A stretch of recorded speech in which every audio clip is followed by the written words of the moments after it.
Sempat dikabarkan renggang, akhirnya Ibnu Jamil kembali menjalin hubungan dengan anak kandungnya. Ibnu Jamil sempat dikabarkan renggang dengan anak kandungnya, Dovin Maula Jamil. Diketahui, sebelumnya hubungan antara Ibnu Jamil dengan putra kandungnya sempat renggang. Bahkan, keduanya sempat tak berkomunikasi selama 3 tahun. Namun kini Ibnu Jamil bisa bernafas lega, lantaran kini bisa bertemu dengan Dovin Maula Jamil. Ibnu Jamil mengungkapkan jika ia seperti mengenal ulang putranya yang sempat jauh. Dia senang alhamdulillah, memang sebenarnya udah beberapa momen atau kesempatan bisa jalan bareng atau ketemu, ucap Ibnu Jamil, dikutip dari kanal YouTube Intens Investigasi, Kamis, tanggal 8 September tahun 2022. Memang sekarang dia udah semakin besar, gua bisa punya kesempatan untuk kenalan ulang lagi, sambungnya.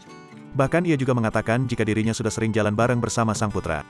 Jalan bareng, healing time sama-sama, terang Ibnu Jamil. Ibnu mengaku bahwa sebelumnya memang sudah bertemu dengan Dovin. Namun, pertemuan tersebut tak bisa intens menghabiskan waktu bersama. Ketemu, cuma memang kalau untuk bisa quality time kayak kemarin itu ya memang baru beberapa kali, sambungnya. Ibnu merasa ada kecanggungan saat bersama dengan anak kandungnya sendiri dari istri sebelumnya itu. Kendati demikian, ia bersyukur lantaran hubungannya dengan Dovin kini lebih baik.